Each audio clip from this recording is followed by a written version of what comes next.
নমস্কাৰ সকলোকে স্বাগতম জনাইছো স্মাৰ্ট এডুকেশ্যন চেনেললৈ আজি 10টা মোষ্ট ইম্পৰ্টেণ্ট ইণ্ডিয়ান পলিটি জিকে প্ৰশ্ন লৈ আহিছো ভিডিঅ'টো শেষলৈ ভালদৰে চাই থাকিব আৰু বন্ধুবৰ্গৰ সৈতে শ্বেয়াৰ কৰিব আৰু নতুন আপডেটৰ বাবে লাইক আৰু সাবস্ক্ৰাইব কৰিবলৈ নাপাহৰিব আজি প্ৰথম প্ৰশ্নটো হ'ল who was the very first president of India ভাৰতৰ প্ৰথম ৰাষ্ট্ৰপতি কোন আছিল শুদ্ধ অপশ্যনটো হ'ল চি ডক্টৰ ৰাজেন্দ্ৰ প্ৰসাদ ভাৰতৰ প্ৰথম ৰাষ্ট্ৰপতি আছিল ডক্টৰ ৰাজেন্দ্ৰ প্ৰসাদ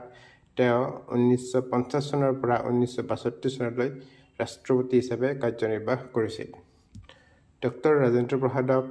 1962 চনত ভাৰত চৰকাৰে তেওঁৰ নিষ্ঠা আৰু চৰম ত্যাগৰ দেশ সেৱাৰ বাবে শ্ৰেষ্ঠ অসামৰিক সন্মান ভাৰত ৰত্ন উপাধিৰে সন্মানিত কৰিছিল 2 নম্বৰ প্ৰশ্ন হাউ মেনি হাউচেছ আৰ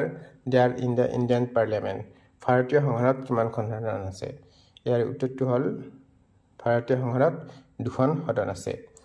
এখন হ'ল উচ্চ সদন যাক ৰাজ্যসভা বুলি জনা যায় আৰু আনখন হ'ল নিম্ন সদন যাক লোকসভা বুলি জনা যায় 3 নম্বৰ প্ৰশ্ন Rajesh aspires to be the Prime Minister of India when he grows up. What is the minimum age Ramesh requires to become eligible to fulfill his dream? ৰাজেশে ডাঙৰ হ'লে ভাৰতৰ প্ৰধানমন্ত্ৰী হ'ব বিচাৰে আৰু এই সপোন পূৰণ কৰিবলৈ যোগ্য হ'বলৈ ৰমেশৰ নিম্নতম বয়স কিমান হ'ব লাগে ইয়াৰ শুদ্ধ অপশ্যনটো হ'ল চি 25 years ভাৰতৰ প্ৰধানমন্ত্ৰী হ'বলৈ তেওঁ সংসদৰ সদস্য হ'বলৈ আৰু বয়স কমেও 25 বছৰ হ'ব লাগিব 4 নম্বৰ প্ৰশ্ন who is the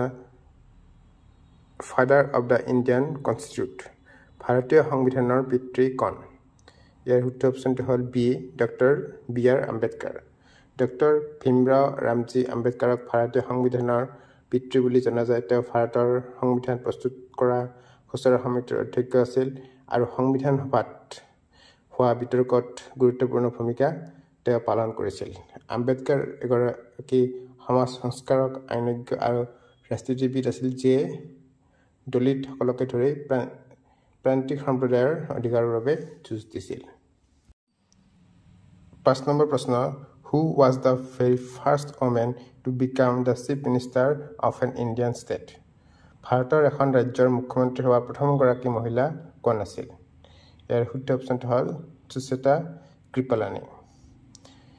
Sucheta Kripalani ভাৰতৰ এখন ৰাজ্যৰ মুখ্যমন্ত্ৰী হোৱা প্ৰথমগৰাকী মহিলা আছিল তেওঁ 1963 চনৰ পৰা 1967 চনলৈ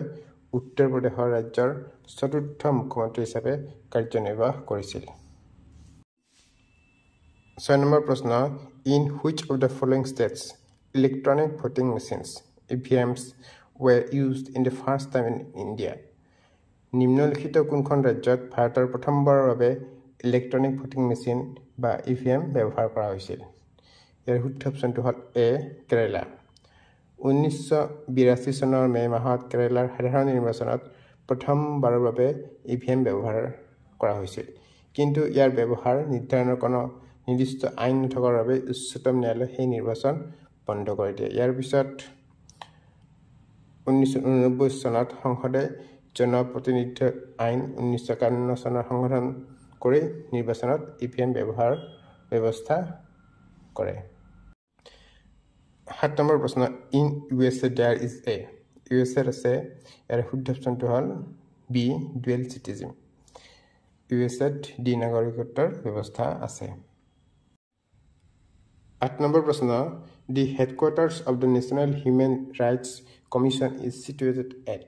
ৰাষ্ট্ৰীয় মানৱ অধিকাৰ আয়োগৰ মুখ্য কাৰ্যালয় অৱস্থিত ইয়াৰ শুদ্ধ অপশ্যনটো হ'ল ডি নিউ দিল্লী 1993 চনৰ 12 অক্টোবৰত ভাৰতীয় ৰাষ্ট্ৰীয় মানৱ অধিকাৰ আয়োগ NHRC গঠন কৰা হৈছিল ই এক বিধিবদ্ধ সংস্থা আয়োগ হৈছে এজন অধ্যক্ষ আৰু 5জন সদস্যৰে গঠিত এক বহু সদস্যৰ সংস্থা 9 নম্বৰ প্ৰশ্ন who was the first chairman of the planning commission পৰিকল্পনা আয়োগৰ প্ৰথম অধ্যক্ষ কোন আছিল শুদ্ধ অপশ্যনটো হ'ল চি জৱাহৰলাল নেহৰু জৱাহৰলাল নেহৰু 1950 চনত স্থাপিত ভাৰত পৰিকল্পনা আয়োগৰ প্ৰথম অধ্যক্ষ আছিল পৰিকল্পনা আয়োগ এখন অসাংবিধানিক সংস্থা আছিল যিয়ে দেশৰ অৰ্থনৈতিক আৰু সামাজিক উন্নয়নত সহায় কৰিবলৈ 5 বছৰীয়া পৰিকল্পনা প্ৰস্তুত আৰু ৰূপায়ণ কৰিছিল 10 নম্বৰ প্ৰশ্ন national milk day is observed on ৰাষ্ট্ৰীয় দুগ্ধ দিৱস পালন কৰা হয় শুদ্ধ অপশ্যনটো হ'ল চি 26 নৱেম্বৰ ৰাষ্ট্ৰীয় দুগ্ধ উন্নয়ন পৰিষদ আৰু ভাৰতীয় দুগ্ধ সন্থাই 2014 চনৰ 26 নৱেম্বৰত ডক্টৰ ভাৰ্গিজ কুৰিয়েনৰ সন্মানত প্ৰথম ৰাষ্ট্ৰীয় দুগ্ধ দিৱস পালন কৰে ডক্টৰ ভাৰ্গিজ কুৰিয়েনে ভাৰতত শ্বেত বিপ্লৱৰ পিতৃ আছিল আৰু তেওঁ অপাৰেশ্যন ফ্লাডৰ সূচনা কৰিছিল যাৰ অধীনত দেশত দুগ্ধ উৎপাদন উন্নত কৰিবলৈ দুগ্ধ উৎপাদন ঔদ্যোগিকৰণ কৰা হৈছিল ৰাষ্ট্ৰীয় দুগ্ধ দিৱসত ডক্টৰ ভাৰ্গিজ কুৰিয়েনৰ প্ৰচেষ্টাত স্মৰণ কৰা হয় আৰু মানুহক গাখীৰৰ স্বাস্থ্যৰ উপকাৰ আৰু পুষ্টিকৰ মূল্যৰ বিষয়ে জনোৱা হয়